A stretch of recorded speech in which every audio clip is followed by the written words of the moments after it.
Record అయింది. మీ దగ్గర ఉన్న సమాచారం కూడా మాకు ఇవ్వండి, మేము ఎవరు తప్పు చేశారో పట్టుకుంటామంటే ఇవ్వకుండా ఈరోజు ఎవరికైనా అనుమానం రాదా అధ్యక్ష? అనుమానం రాదా? మీరు తప్పు చేయకపోతే ఇవ్వాలి.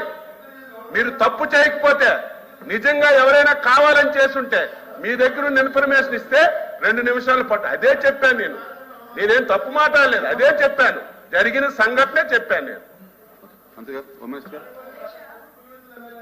విచారణలో భాగంగా ఎక్కడైనా ఇన్సిడెంట్ జరిగింది అనుకునేటప్పుడు పోలీసు వారు విచారణ చేసేటప్పుడు విచారణలో భాగంగా చుట్టుపక్కల ఏదైనా సీసీ కెమెరాస్ ఉంటే ఆ ఫుటేజెస్ కంపల్సరీగా డిపార్ట్మెంట్ వాళ్ళకి ఇచ్చి ఆ ఎంక్వైరీకి సహకరించాలి అధ్యక్ష.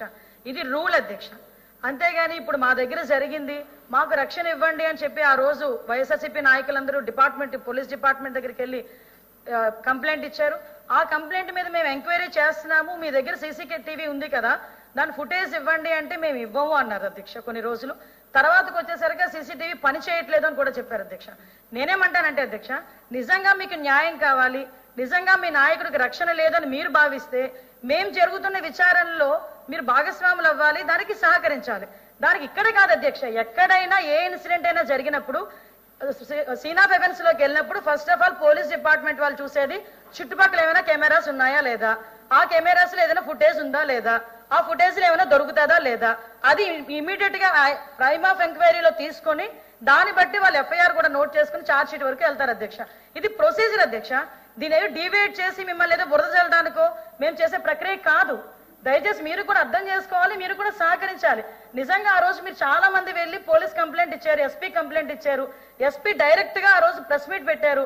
మేము ఎంక్వైరీ చేస్తున్న భాగంగా మీరు సీసీ ఫుటేజెస్ ఇవ్వండి అంటే సీసీ ఫుటేజ్ ఇవ్వలేదు. మేము దానికి ప్రత్యామ్నాయంగా మేము సీసీ ఫుటేజెస్ కూడా పెట్టుకునే పరిస్థితి కూడా వచ్చింది అధ్యక్ష. దానికి వాళ్ళ ప్రైవసీ ఏదో ఇబ్బంది పడింది అన్నట్టుగా వాళ్ళు మా తర్వాత మాట్లాడారు అధ్యక్ష. కాబట్టి ఇది కంపల్సరిగా ఎంక్వైరీలో భాగంగా సీసీ ఫుటేజెస్ ఎవరివైనా విచారణలో భాగంగా పోలీస్ డిపార్ట్మెంట్ అడిగితే ఇచ్చి తీరాల్సిందే. ఇది రూల్ అధ్యక్ష. ఇప్పుడు రికార్డ్స్ గురించి తొలగించమని ఎల్ఓపి గారు అన్నారు అధ్యక్ష. నేను ఎక్కడ పొరపాటు మాట్లాడలేదు, చూస్తాం. ఆ రోజు ఉదయం పేపర్లో వచ్చిన వెంటనే సిట్ చేయడం జరిగింది. సిట్ చేసిన రోజు ఇలా జరిగిందని మాత్రమే మాట్లాడడం తప్ప నేను రికార్డు తెప్పిస్తానండి, రికార్డు తెప్పించి వెరిఫై చేస్తాను. ఓకే, రికార్డు తెప్పించి వెరిఫై చేస్తాను. ఓకే.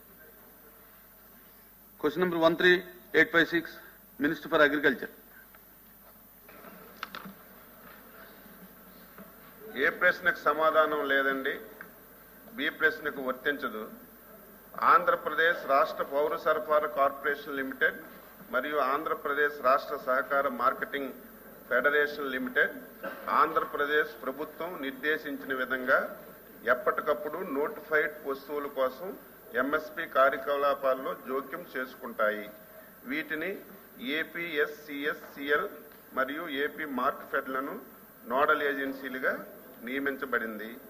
ఎంఎస్పి పరిధిలోకి రాని వ్యవసాయ ఉత్పత్తులకు రైతుల ప్రయోజనాలను కాపాడడానికి మరియు మార్కెట్ దోపిడీని నిరోధించడానికి రాష్ట్ర ప్రభుత్వం మార్కెట్ ఇంటర్వెన్షన్ పథకం ద్వారా జోక్యం చేసుకుంటుంది.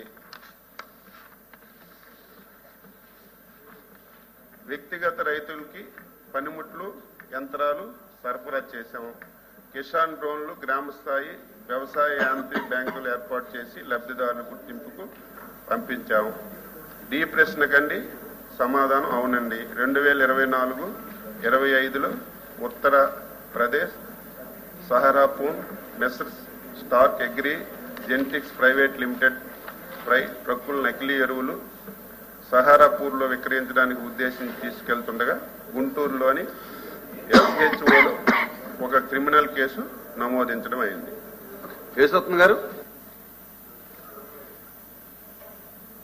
సభకు నమస్కారం అధ్యక్ష. గౌరవ మంత్రివర్యులు చెప్పిన దాన్ని బట్టేసేసి గత కొంతకాలంగా ఎంఎస్పి రైతుకైతే ఏదైతే మినిమం ధర అందాలని దాని మీద చాలా చర్చలు జరుగుతున్నాయి అధ్యక్ష. ఎందుకంటే ఇదేం కొత్త సబ్జెక్టు కాదు కాబట్టి రాజకీయాలకు అతీతంగా మనం మాట్లాడాలంటే రైతే రాజు అంటాము, అన్నం పెట్టేది రైతు అని అంటాము. కానీ ఇక్కడికి వచ్చేసరికి రైతు